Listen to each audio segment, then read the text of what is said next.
May mga bagay sa mundo na mahirap paniwalaan. May mga bagay na nakikita mo, pero hindi nakikita ng iba. Ako, si Mary. Hindi ko tunay na pangalan. Bata pa lang ako, bukas na aking third eye, nakikita, naririnig, nararamdaman ko sila.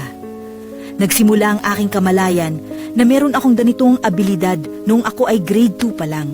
Hanggang sa may narinig ako, isang iyak na nagmumula sa kwarto ng aking lola, na tila humihingi ng tulong sa akin.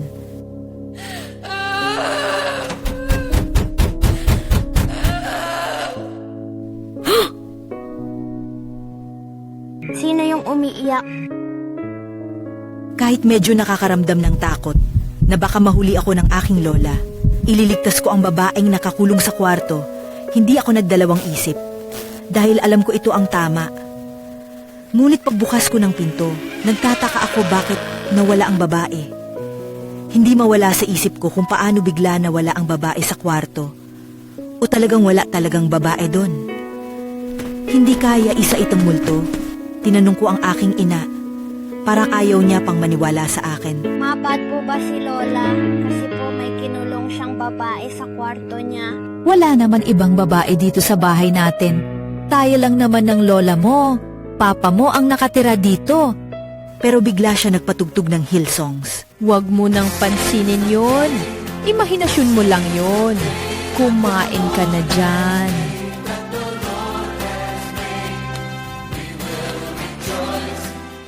Hanggang sa paglaki ko, maraming beses na akong nakakaranas ng ganitong kababalagan.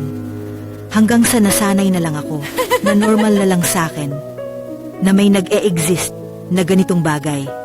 Dumating ang araw at tamang panahon na nagkaroon ako ng lalaking mahal na mahal ko.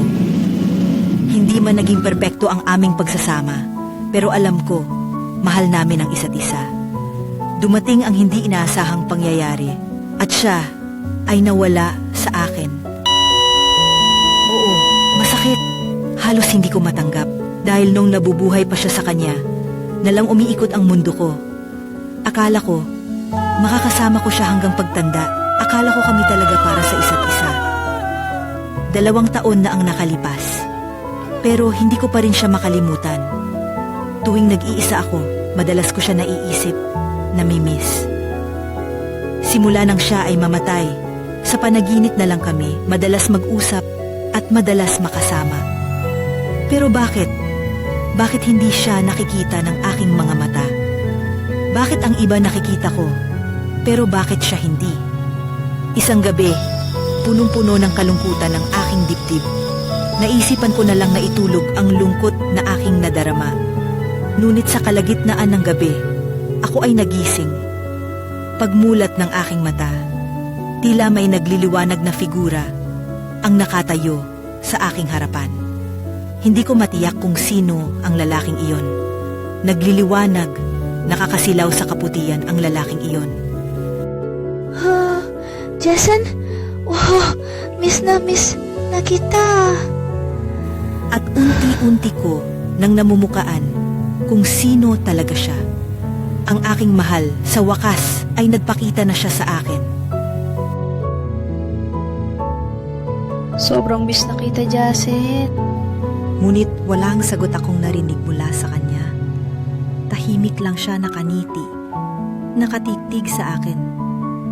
Ramdam ko sa bawat ngiti niya ang pagmamahal niya sa akin, ang mga titig niyang yun.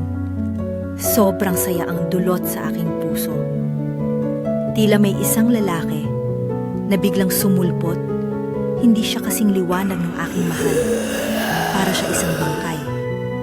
Para siya isang nahirapan sa kanyang kamatayan. Walang imik na tila nakatingin sa akin. Kahit kaunting takot, hindi ako nakaramdam dahil alam kong kasama ko ang aking mahal at handa niya akong protektahan kahit sino mang bangkay o multo pa yan. At sa unang pagkakataon, narinig ko ang boses ng aking mahal. Pwede ba? Huwag kang mananakot ng mga taong buhay. Walang tugon mula sa lalaking bangkay. Nakatingin lang ito sa kanya. Tila naghihintay na maramdaman ang takot mula sa amin.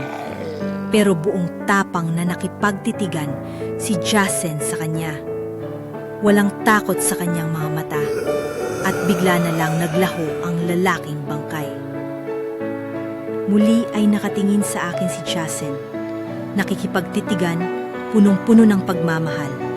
Wala na akong ibang nasabi sa kanya, kundi paulit-ulit na pagbanggit ng kanyang pangalan. Hinawakan niya ang aking ulo, na tila nagpapaalam kung pagmamahal at panghulila naman ang aking nadarama.